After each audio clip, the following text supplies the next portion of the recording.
again to welcome you to another listening episode, which is about appreciative listening. But before anything else, let's try to recall some of the things we talked about in our previous episode. We said that, first, evaluative listening is a form of critical listening. Second, evaluative listening skills enable our students to form wise judgments and decisions. Third, evaluation questions call for a set of criteria to go by. Fourth, evaluative listening calls for high-level questions, which in turn develops higher thinking skills.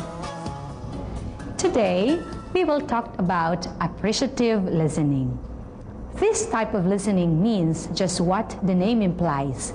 You like what you hear or what you listen to.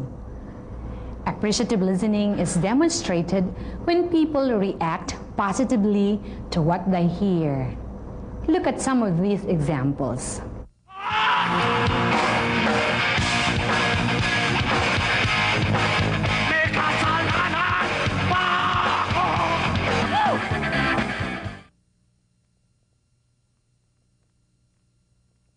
Let me show you some other things that people enjoy listening to. Let's begin with this sound that's popular among the young.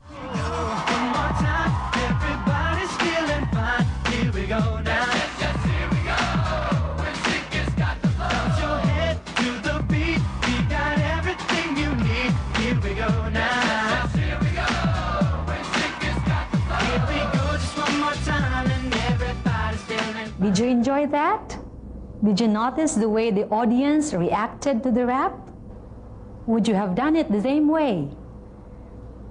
Now, let's listen to another kind of sound.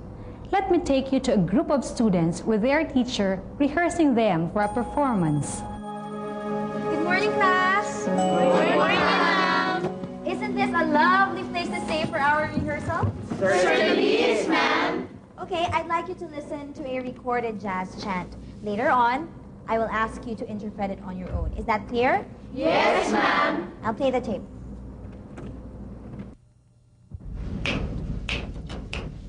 This is the house that Jack built. This is the moth that lay in the house that Jack built. This is the rat that ate the moth that lay in the house that Jack built. This is the cat that killed the rat that ate the moth that lay in the house that Jack built. This is the dog that wore the cat that killed the rat that ate the dog that lay in the house that Jack built. This is the cow with the crumpled horn that tossed the dog that wore the cat that killed the rat that ate the moth that lay in the house that Jack built. Wasn't that great, class? Yes, it was. Do you think you can do it yourselves this time? We'll try. Okay, then snap your fingers. 1, 2, 1, 2, 3, 4. This is the house that Jack built. This is the moth that lay in the house that Jack built. This is the rat that ate the moth that lay in the house that Jack built. This is the cat that killed the rat that ate the moth that lay in the house that Jack built. This is the dog that wore the cat that killed the rat that ate the moth that lay in the house that Jack built. This is the cow with crumpled horn that tossed the dog that wore the cat that killed the rat that ate the moth that lay in the house that Jack built. It's great, class. Let's have another sample of a jazz chant. Please bring out your own copy. This time around, I will read the question part in the set, and you will read the answer portion. Is that clear? Yes, ma'am. Okay, let's snap your fingers. What do you say when your friend's had a blue? Hang in there, hang in there. What do you say when you don't do something right? I blew it, I blew it. What do you say when someone misbehaves? Don't mess around, don't mess around. What do you say when you feel like slaves? We're fed up, we're fed up. What do you say when someone is shy? Break the ice, break the ice. What do you say when you can't remember why? I'm spaced out, I'm spaced out. Did you notice how the students snap their fingers as they listen? That's how they show enjoyment in what they listen to. What is jazz chanting then?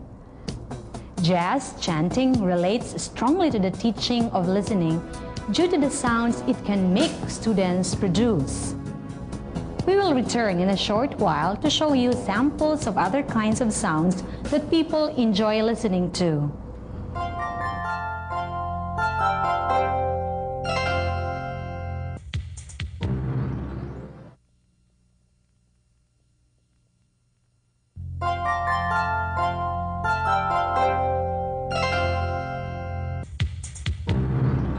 Poetry is another thing that people enjoy listening to. In fact, poems should be read aloud. And you will appreciate the words better if you close your eyes and move your body as you listen. Why don't you do that as you listen to the second example? Hear the sledges with the bells, silver bells, with a world of merriment their melody foretells. How they tinkle, tinkle, tinkle in the icy air of night, while the stars that oversprinkle all the heavens seem to twinkle with a crystalline delight. Keeping time, time, time, in a sort of runic rhyme to the tintinnabulation that so musically wails from the bells, bells, bells, bells, bells, bells, from the jingling and the tinkling of the bells. Hear the loud alarm bells, brazen bells, with a tale of terror now their turbulency tells. In the startled ear of night, how they scream out their affright, too much horrified to speak, they can only shriek, shriek out of tune. Then it clamors appealing to the mercy of the fire, in a mad expostulation with a deaf and frantic fire, leaping higher, higher, higher, with a desperate desire, and a resolute endeavor, now, now to see it or never, by the side of the pale-faced moon. Oh, the bells, bells, bells, with a tale their terror tells of despair, how they clang and clash and roar.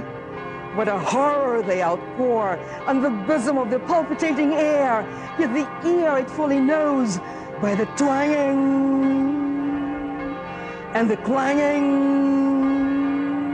how the danger sinks and swells by the sinking or the swelling, in the anger of the bells, of the bells, of the bells, bells, bells, bells,